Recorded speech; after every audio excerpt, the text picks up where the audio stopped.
Ay guys, magandang hapon sa inyong lahat. Ang ganda ng weather dito. Tatanungin ko tong kasamahan ko, kumusta yung pakiramdam pag summer? 4 seasons sa isang araw po dito sa Canada. Pagising mo, malamig. Sa tanghali, init. Tapos, bigla na namang lalamig. Hindi mo mawari. Oo nga. Maganda yung weather dito ngayon. Mainit pero mahangin. Malamig siya ng konti. Kaya yung kasamahan ko nag-jacket. Papunta pala kami sa anak ko. Sunduin namin kasi wala akong trabaho ngayon paghapon. Diyan kami oh. Diyan kami sa school malapit yan dito. Naglalakad lang kami.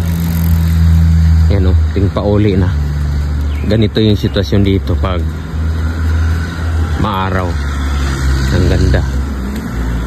Nang sinundo ko na si Bunso, may crown siya kasi ina-advance yung celebration niya sa birthday. Kasi twice a week lang ang pasok niya. Kaya sabi ng teacher niya, lagyan niya ng crown kasi gusto ni Kyrie. At naglalakad lang kami pa uwi kasi maganda yung panahon. Kasi gusto din ng mga bata na maglakad pa uwi. Ay anak, yayo muna tayo ngayon. Wait, may ano siya kasi birthday daw niya.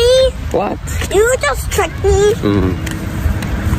Iyayo muna tayo ngayon kasi minsan lang ako makapagsundo sa kanila paghapon kasi minsan malita ako makalabas galing sa pasok ko. Kaya yun, tuwang-tuwa sila na sinusundo ko. At shoutout pala dyan sa ating mga solid supporters, sa ating mga solid followers at sa mga bagong viewers natin. Maraming salamat sa inyong pagsuporta. Have a nice day. Bye-bye.